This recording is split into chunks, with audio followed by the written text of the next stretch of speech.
바로 터키의 최고의 곤충 루카누스 커브스 아크베시아누스. 이름도 겁나 어려워요.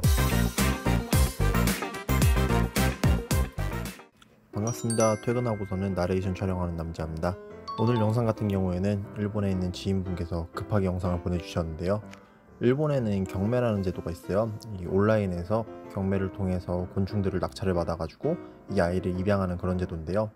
그 경매에서 한번 입찰에 실수를 하게 되면 무조건 그 친구를 입양을 하지 않으면 앞으로 경매를 못하는 그런 제도가 있는데, 거기서 실수를 해가지고 엄청 비싼 아이를 데려오셨다고, 그래도 영상 한번 소개해야 되지 않겠냐고 영상을 보내주셨어요. 그래서 저야 감사한 마음으로다가 이번에 사슴벌레를 소개하게 됐습니다. 이번에는 루카누스 특집이에요.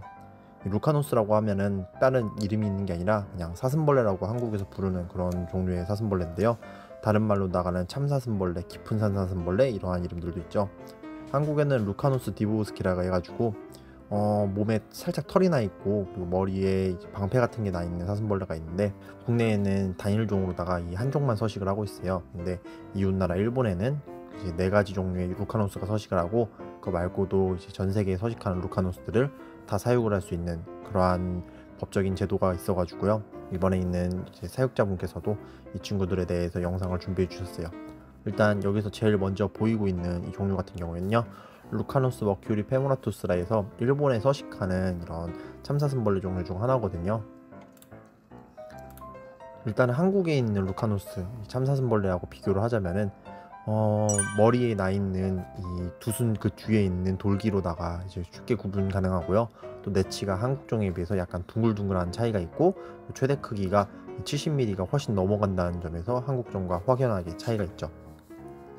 일본에서도 이제 개체수가 8월 때까지는 엄청나게 많은데, 특히나 많은 지역을 가면은 하루에 300마리가 넘게 잡힌다고 할 정도로다가 개체수가 충분히 보존이 되어 있는 그런 종류예요. 사이즈가 진짜 큰 녀석들의 경우에는 거의 80mm 가까이도 가는데, 그런 친구들은 분양가도 어마어마해가지고 한 마리 몇십만 원을 넘어가기도 하는데요. 지금 영상에 보이는 이 친구 같은 경우에도 상당히 크기가 큰 편이에요. 일본에는 총 4가지의 참사슴벌레들이 서식을 하는데요. 4가지를 다 설명을 하자면 아마미 미야마, 그리고 미쿠라 미야마, 그리고 본토 미야마, 이즈미 미야마, 이 총 4가지 종류로다가 구분이 되어 있고요. 그리고 다음으로 보여드릴 친구는 루카누스 미슘이라고 해서 인도에 서식하는 사슴벌레 종 중 하나예요. 크기가 상당하죠. 몸에 있는 광택도 특징이고요. 이 루카누스는 동남아에도 많이 서식을 하는 편이에요. 또 공통점이라고 하면은 약간 낮은 온도를 선호하는 종이긴 한데, 그럼에도 불구하고 이 동남아 지역에서도 많이들 분포를 했는데요. 대부분 고산지대에서 서식을 하고, 개체 얼굴이나 이런 것들을 보기가 좀 힘들다는 그런 공통점이 있어요. 이 종 자체가 워낙에 예민하다 보니까 관찰하기가 그렇게 쉽진 않고요. 특히나 인도는 서식하고 있는 모든 생물들의 분양 가격이 엄청 높은 편이에요. 파충류도 그렇고, 그리고 절지류도 그렇고, 곤충도 그렇고. 왜냐면은 자국 내에 보호 지역도 많고, 그리고 생물의 해외 반출을 많이 꺼려하는 것도 있고요. 다음으로다가 이 처벌이 좀 강한 편이에요. 이런 생물들을 함부로 잡다가는 받는 처벌이 강하다 보니까 전 세계적으로다가 인도에서 서식하는 생물들의, 이런 말 해도 되나, 유통 같은 게 되게 적은 편이어가지고 알려진 바도 많이 적습니다. 대표적으로 가장 비싸다고 알려진 인도에 서식하는 웨스트우드의 경우에는 이 사슴벌레인데도 불구하고 분양가가 100단위를 넘어갈 정도로다가 엄청난 가격을 자랑하고 있어요. 근데 걔는 뭐 애초에 키우는 방법도 엄청 어렵고, 그리고 서식지가 그 호랑이 보호구역이었나? 그쪽에 서식을 하다 보니까 함부로 밀렵을 하다가는 호랑이한테 물려 죽을 수가 있거든요.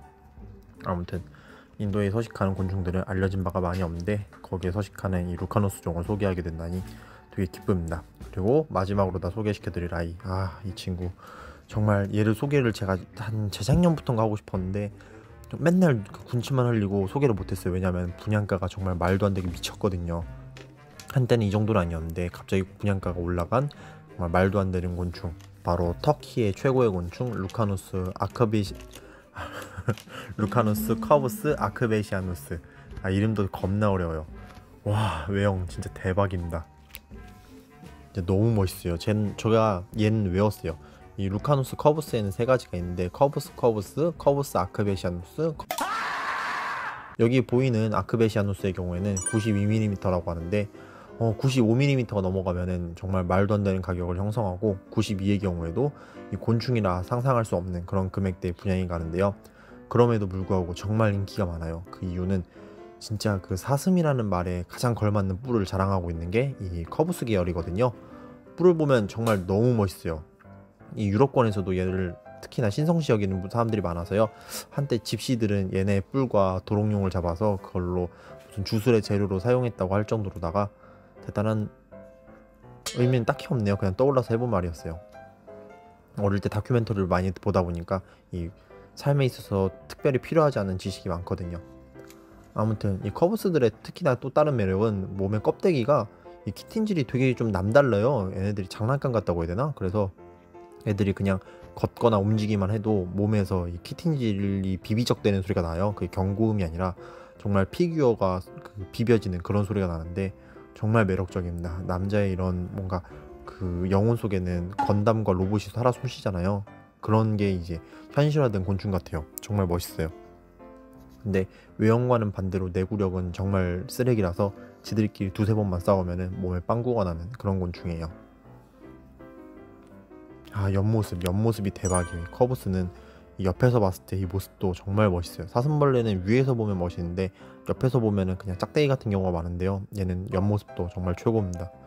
그냥 고급지다라는 말이 가장 잘 어울리는 사슴벌레죠. 등껍데기도 보면은 이 털이 너무 많은 것도 아니고 몸이 비치는 이런 빛의 색깔도 정말 너무나도 아름답습니다.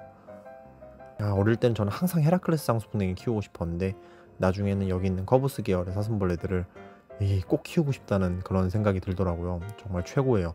한번 얘를 잡으려고 노력도 해봤었는데 해외에 나가서 얘네를 잡기란 정말 쉽지가 않았었고요. 근데 이번에 좀 상황이 좋아지면 그래도 언젠간 한 번은 잡을 수 있지 않을까 싶습니다. 인도 사슴벌레와 같이 비교를 해도 정말 꿀리지가 않아요. 오히려 인도 사슴벌레가 꿀립니다. 커브스 정말 최고예요.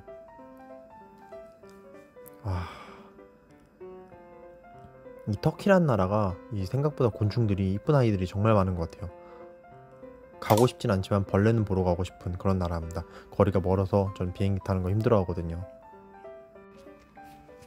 그리고 여기 있는 사슴벌레들은 그 산란을 받을 때 산란목이 아니라 이 곤충톱밥만으로 산란을 받고, 곤충톱밥의 경우에도 다른 톱밥에 비해서 발효도가 훨씬 많이 된 정말 부드러운 발효톱밥이 필요하고, 내부 온도의 경우에도 최저 15도 그리고 최대 22도 정도의 온도로 다 관리를 해야 되고, 그 이상의 온도가 올라가면은 알들이 녹거나 아니면 개체가 죽어버리는 그러한 불상사가 발생하는 만큼 얘네 키울 때는 가장 짜증나는 부분 중 하나가 이 일반적인 벌레 사육하듯이 키우는 게 아니라 그 와인셀러를 사서 그 와인셀러 안에서 키워야 돼요. 정말 말 같지도 않은 상황이 생기는데, 저희 매장에도 이 저온종 그 파충류들의 알을 부화시키기 위해서 와인셀러를 2개를 사놨어요.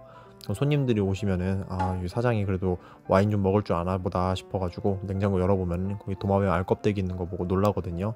사슴벌레 키우시는 분들도 집에 가면은 항상 와인썰레에 벌레들이 가득 차 있는 모습 볼 수 있을 거예요.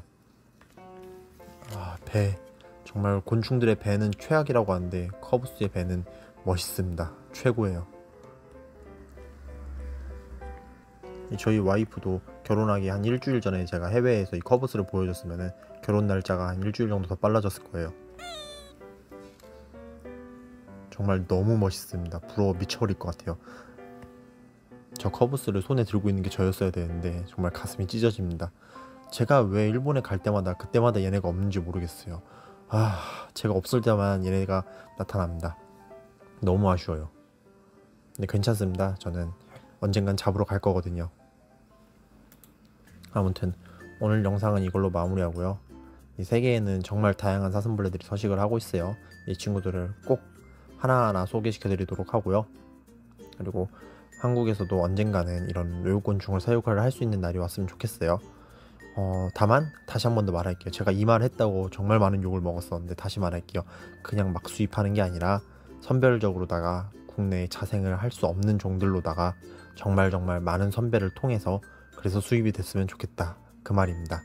자, 오늘 영상은 이걸로 마무리하도록 할게요. 시청해주셔서 감사합니다. 평바.